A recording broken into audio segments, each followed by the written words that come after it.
Les ADF ont fait une incursion dans la localité de Ndalia et ont tué au moins 11 personnes. Dans les combats qui ont suivi, 3 éléments des forces armées sont tombés, tandis que l'armée a neutralisé 4 éléments ADF, a déclaré le porte-parole de l'armée dans la province de l'Ituri.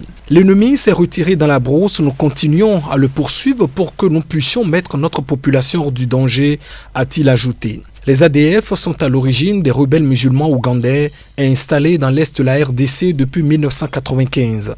Ils n'attaquent plus l'Ouganda voisin depuis des années, mais commettent régulièrement des massacres depuis octobre 2014 dans la région de Béni, lesquels ont fait plus de milliers de morts. Ces combattants sont considérés actuellement comme les plus violents dans le territoire de Béni. Leurs attaques touchent depuis quelques mois les territoires voisins d'Irumu et Mambasa dans la province de l'Ituri après quelques semaines de relative accalmie. En juin et décembre 2020, des attaques attribuées à ce groupe ont fait 468 morts, dont 108 femmes tuées et 15 enfants, selon un récent rapport du Bureau conjoint des Nations Unies aux droits de l'homme. À ce jour, plus de 34 000 cas de contamination ont été enregistrés au Zimbabwe, dont 1380 décès.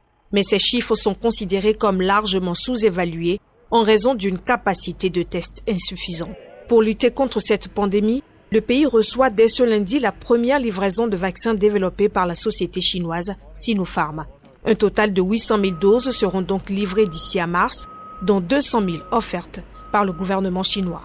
Le vaccin sera immédiatement distribué dans toutes les provinces et tous les districts, a souligné le ministère de la Santé, ce qui fera du Zimbabwe le premier pays du sud de l'Afrique à vacciner ses habitants.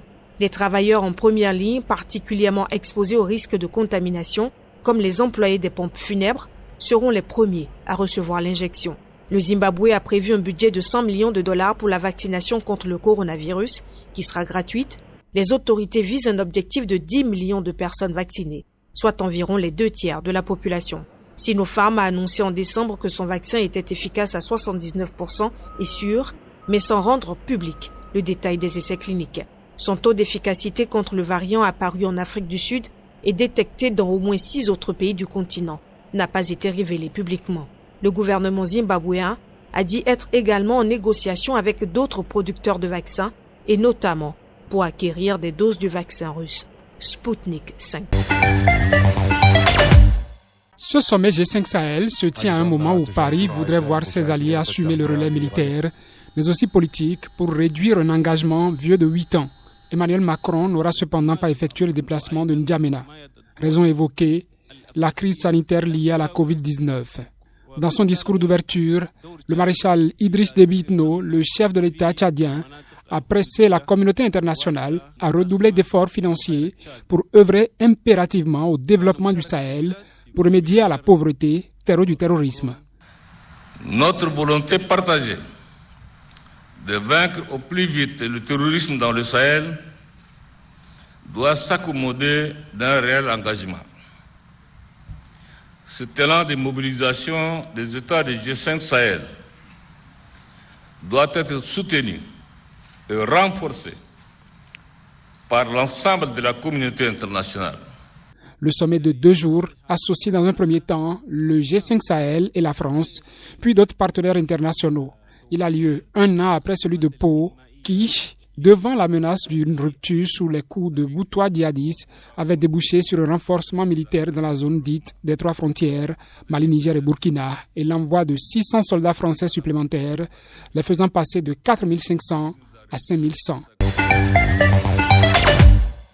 Le colonel Cyril Serge Atonfa Kagemo, porte-parole de l'armée camerounaise, a reconnu dans un communiqué publié ce lundi que des éléments des forces de défense et de sécurité ont été arrêtés pour avoir torturé un homme soupçonné d'être un terroriste.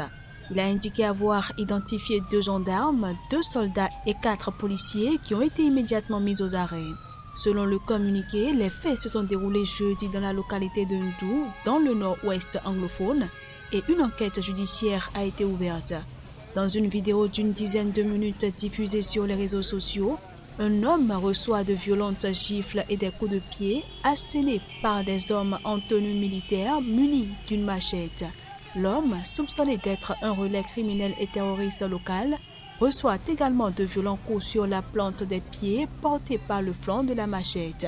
Selon le communiqué du porte-parole de l'armée, ces faits sont en rupture avec la protection des droits humains. Dans la nuit de samedi à dimanche, 3 chefs traditionnels du département du Lébialem, dans le sud-ouest, ont par ailleurs été fusillés et leurs corps jetés dans une rivière par un groupe conduit par un chef séparatiste, Field Marshal. L'information a été rapportée toujours ce lundi dans un autre communiqué de Paul Tassong, un ministre anglophone. Selon lui, les victimes étaient notamment accusées de veiller au bon fonctionnement des écoles de leur village. Les écoles sont, rappelons-le, régulièrement prises pour cible, car assimilées par les rebelles anglophones au pouvoir central. Après être nommé nouveau Premier ministre de la République démocratique du Congo, Jean-Michel Sama Lukonde a été reçu par le président Félix Tshisekedi. Dans une conférence de presse, Sama Lukonde a dit placer la sécurité comme l'une des priorités du nouveau gouvernement. Principalement la sécurité. Et comme vous le savez, ça va être un des domaines prioritaires, particulièrement à l'est de la République démocratique du Congo et dans le Katanga. Ça va demander que nous puissions appliquer avec le gouvernement qui va être formé des pratiques de bonne gouvernance à outrance, de rigueur, de lutte contre les antivaleurs et contre la fraude. Moi, j'espère que cette fois-ci, on pourra démontrer qu'on aura un gouvernement avec une plus grande participation de la jeunesse et une plus grande participation de la femme. Jusqu'à sa nomination, il était directeur général de la société publique minière GECAMINE, la générale des carrières et des mines, fleuron industriel du pays. Il a été nommé à ce poste en juin 2019 par Félix Tshisekedi. Originaire de la région minière du Katanga, ancien ministre des Sports de Joseph Kabila, Jean-Michel Sama Lukonde est un militant de Avenir du Congo, un petit parti politique qui a migré du camp de l'ancien gouverneur de l'ex-Katanga et richissime homme d'affaires Moïse Katumbi vers celui de Tshisekedi depuis 2018. Moïse Katumbi, qui s'est à son tour rapproché ces derniers mois du président de la RDC, a salué la nomination du nouveau Premier ministre. Cette opération permet aux enfants abandonnés dans la rue de partager un repas afin de renforcer l'amitié et l'espoir entre les enfants de la rue, généralement appelés Godobé en Centrafrique, errent dans les rues parce que les parents ne se sont pas préoccupés de leur avenir. Depuis toujours, j'aime bien faire quelque chose pour ces enfants. C'est dans ma nature, vraiment, c'est là où je me sens mieux. Je suis avec eux, au milieu d'eux, plus souvent dans le marché central ou aussi quand même devant Télécel, à la place face au Télécel. Voilà. Soit les enfants, si je les vois dans la rue et ils sont malades, deux fois je les amène à l'hôpital, deux fois je les donne des médicaments. Donc je me vois mieux parmi eux. Plusieurs ONG œuvrent en faveur de la prise en charge de l'éducation des enfants de la rue, mais beaucoup reste encore à faire. Depuis des années, l'ONG Aidons la Centrafrique est engagée dans des actions visant à redonner de l'espoir aux enfants de la rue. Mais les attentes sont nombreuses. Seule la mutualisation des efforts des ONG avec le gouvernement permettra de relever ce défi. C'est la présence d'un véhicule stationné à quelques mètres de sa maison dans la nuit profonde, à Fidjirosset dans le 12e arrondissement de Cotonou au Bénin, qui attire l'attention de cet activiste politique. C'était une voiture couleur rouge, Highlander V8. L'immatriculation, j'ai oublié le début, mais c'est 3199 RB. Ils ont de porte-bagages. Ils ont mis de porte-bagages en haut avec un truc de glacière. Le tout était peint en noir. Thibaut Ogou raconte qu'il marque alors un arrêt avant d'assister à une scène intrigante.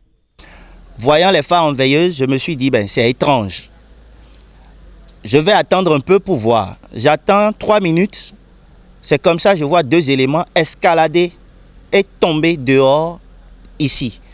L'activiste politique alerte alors le quartier. Mais les visiteurs suspects ont pris précipitamment la fuite. C'est là tout le monde commence par sortir. La voiture qui était garée devant la maison de Djilan là-bas a détalé. Il détale, il vient, les deux autres se sont accourus vers la voiture, ils sont rentrés dedans. Le témoin des faits a commis les services d'un huissier de justice pour les différentes constatations et la suite de la procédure judiciaire. Mais il se dit inquiet pour sa sécurité. Chaque jour, vous allez voir des messages pour disant « Si tu tiens à ta vie, quitte dans ce problème. » Mais je vais quitter dans ce problème, pourquoi? Parce que j'aime mon pays ici, il y a de cela 30 ans. Ceux-là qui ont conduit le feu général Mathieu Kérékou à la conférence nationale n'avaient pas un amour pour leur pays. Et ils avaient bien géré cette conférence nationale, on ne serait pas à ce niveau. En attendant la suite du dossier, Thibaut Ogou invite les autorités à veiller sur la sécurité des Béninois. Le baromètre sécuritaire du Kivu a écrit sur Twitter qu'au moins 10 civils ont été tués dans un nouveau massacre à Kalembo, dans le territoire de Béni, dans le Nord Kivu, dans la nuit de lundi à mardi. Les ADF sont suspectés d'être à l'origine de ce massacre. Ces ennemis ADF ont pillé les pharmacies et des boutiques après avoir massacré des civils. Le bilan de 10 morts est provisoire, a déclaré Donat Kibwana, administrateur du territoire de Béni, dans la province troublée du Nord Kivu. Il a également expliqué que les victimes ont été tuées par armes blanches et certaines par balles. Les ADF sont à l'origine des rebelles musulmans ougandais installés dans l'est de la RDC depuis 1995. Ils n'attaquent plus l'Ouganda voisin depuis des années, mais commettent régulièrement des massacres depuis octobre 2014 dans la région de Béni qui ont fait plus d'1 millier de morts.